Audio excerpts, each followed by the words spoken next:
Hello parents, मैं हूं doctor चंचल गुप्ता और आज मैं बात करूंगी वर्चुअल ऑटिज्म के बारे में कि क्या होता है, क्यों होता है, कैसे होता है और इसका ट्रीटमेंट क्या है। और ये भी जानेंगे कि क्लासिकल ऑटिज्म और वर्चुअल ऑटिज्म के बीच में क्या डिफरेंस है।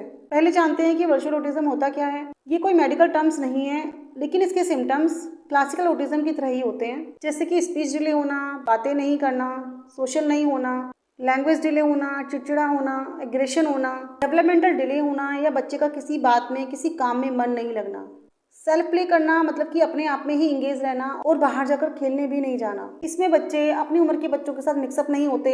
ये भी एक तरीके का ऑटिज्म ही है। इसके सिम्टम भी ऑटिज्म जैसे ही होते हैं, लेकिन इसकी वजह और कॉजेज अलग होते हैं। इसकी वजह है टीवी, मोबाइल या स्क्रीन टाइम का एक्सेस होना। अब मैं बताऊंगी कि वर्चुअल ऑटिज्म होता क्यों है। हमारे ब्रेन में एक न्यूरोट्रांसमीटर होता है जिसका नाम गाबा होता है। इस न्यूरोट्रांसमीटर का काम होता है कि जो सिग्नल्स होते हैं उनको ये रोकता है, मतलब कि ब्रेन को ओवर स्टिमुलेट होने से रोकता है। अब जब बच्चा मोबाइल, टीवी या किसी भी स्क्रीन पर ज़्यादा टाइम बिताता है तो ये न्यूरोट्रांसमीटर कम होने लगते हैं, जिससे कि बच्चे के ब्रेन में जो सिग्नल्स हैं वो कंट्रोल में नहीं रहते हैं और उस पर कोई रोक नहीं होती। होता क्या है कि जब बच्चा मोबाइल देखता है तो उसके सिर्फ दो सेंसेस काम करते हैं, एक आंख और दूसरा कान। विजुअल और ऑडिटरी के अलावा बाकी जो सारे सेंसेस होते हैं, जैसे कि टेस्ट, टच और स्मेल, ये सारे सेंसेस काम करना बंद कर देते हैं।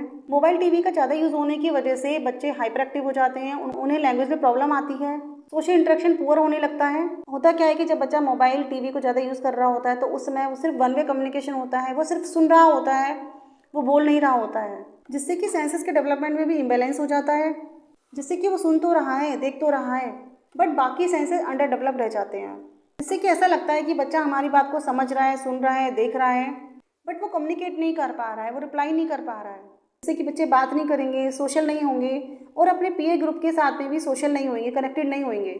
अब बात करते हैं क्लासिकल ऑटिज्म और वर्चुअल ऑटिज्म में डिफरेंस क्या होता है। क्लासिकल ऑटिज्म में जो सिम्टम्स मिलते हैं उसकी हिस्ट्री स्टार्टिंग एज में ही मिल जाती है, बट वर्चुअल ऑटिज्म में ये सिम्टम्स बाद में स्टार्ट होते हैं और उनका स्क्रीन टाइम जब बढ़ जाता है तो हमें हिस्ट्री जो देखने को मिलती है उसमें पेरेंट्स बोलते हैं कि हमारा बच्चा पहले तो ऐसे नहीं था, वह 2 साल की उम्र तक या 3 साल की उम्र तक सब कुछ बोलता था या कुछ कुछ बोलता था, लेकिन अभी कुछ टाइम से ही उसने बोलना छोड़ा है।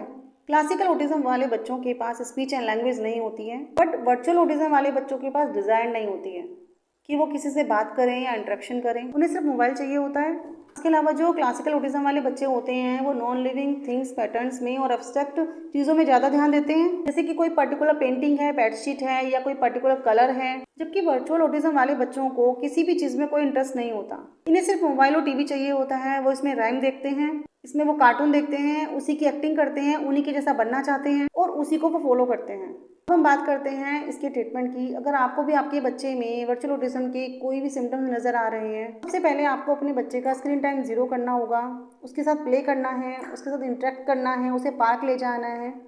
आपको अपने बच्चे को टाइम देना स्टार्ट करना होगा, उसके साथ बातें करें, उसको बिजी रखने की कोशिश करें, अपने बच्चे के साथ प्लेफुल एक्टिविटी करें, सोने से पहले उसे कहानी सुनाएं, उससे कुछ सुनने की कोशिश करें, उससे बातें करने की कोशिश करें। टू वे कम्युनिकेशन बहुत ज़रूरी है, जैसे कि आप बोलें, बच्चा सुने, बच्चा कुछ बोलने की कोशिश करे, आप उसे सुने। अगर सिम्टम्स मैच करते हैं तो आप भी एज सून एज पॉसिबल बच्चे की ऑक्यूपेशनल थेरेपी और बिहेवियर थेरेपी स्टार्ट कीजिए, ताकि टाइम रहते ही बच्चे पे काम कर सकें और बच्चे को ठीक कर सकें। ऑटिज्म के ऊपर मैंने और भी कई वीडियो बनाई हुई हैं जिनसे आपको काफ़ी इन्फॉर्मेशन मिलेगी।